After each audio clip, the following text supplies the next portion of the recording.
It's a long flight, but you know, it was okay. But when we landed, Immigration and Customs, no problem, easy peasy.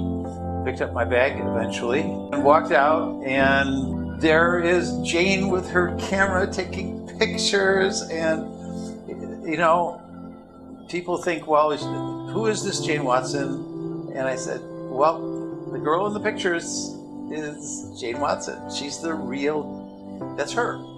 I had picked her out like that, and she looks just exactly the same. Her personality is just exactly the same. She's this wonderful person. And so, cabs are interesting here. They come with 4 wheels. They come with 3 wheels. The with 3 wheels are called rickshaws. We got back to the apartment building, and you know, by now it's 2 o'clock in the morning or later, and we come upstairs, and here it is. We've got, you know, 4 lovely bedrooms and a little kitchen, and so Jane and I sat down and we made a cup of tea. So yeah, we had some tea and chatted a bit and talked about how anxious I was, because it's a big deal. You know, I could have gone down to my corner macrofacial FFS surgeon, or to another surgeon who's got a national reputation but a sub-acceptable disposition. And yet I hopped on a plane and flew for 21 hours. In my mind, it was a international caliber surgeon doing international quality work, but at a price I could afford, even with transportation and even with lodging and even with everything else. I know what I'm looking at because I've been around the medical community. Equipment was, you know, first rate stuff.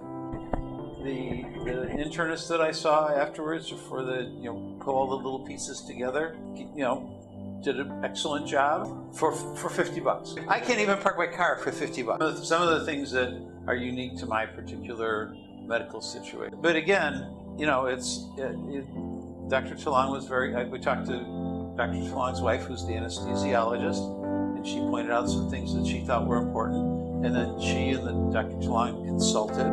You know, so we put together the plan. Dr. Talon was doing a procedure for a patient today, but he took the time out to come in and sit with us. And I had questions, and he and I went through everything that was going to happen, and I had my questions addressed, and it really helped with my anxiety. I mean, I'm just going to tell you, I was anxious, I was nervous. Well, he and I had talked on the phone a bit, but it's not the same thing as having him look at your face, you know, touch the bones.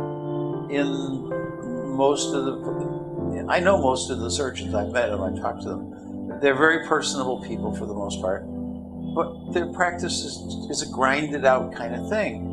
And especially when you're going out of town alone, to have someone who's going to meet you with a smile and knows their way around and can navigate. I mean, you can't come to Mumbai alone. You've got to have Jane. You've got to have somebody here to be your guide. Oh, I wouldn't be able to do any of this.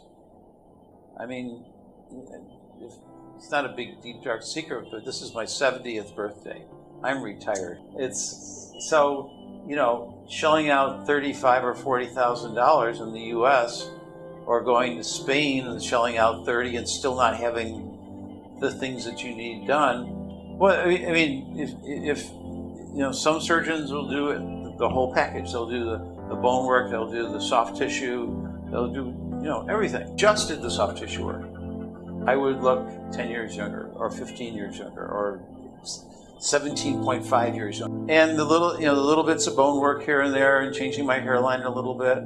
You know, I think it's interesting to see how people react to me when I get home, because these changes are not trivial. They're a big deal. So it was you know, it was comforting to know that he was thinking about these things. And you know, every case is unique, but he's done a lot of cases, and I felt like, you know, he was going to do he was going to do the right thing. And when I leave here on the 26th of June, you know, I'll be, you know, all the stitches, pretty much all the stitches will be gone, and I should be, you know, looking a lot better. But, you know, I know over the next 2 weeks it's going to be a, you know, a little tough sledding here and there. But, you know, it's just part of the process. I understand the process. I just needed to apply it to me and find out what my process is going to be. Once I had the decision in hand, I said, "Let's go. Let's get the man a scalpel." And then there's Jane. And you know, I had a visa meltdown, and Jane and Claire fixed it. And you know, that kind of personal service, that personal touch. Thanks, Jane. I mean, really, thank you for making this all possible.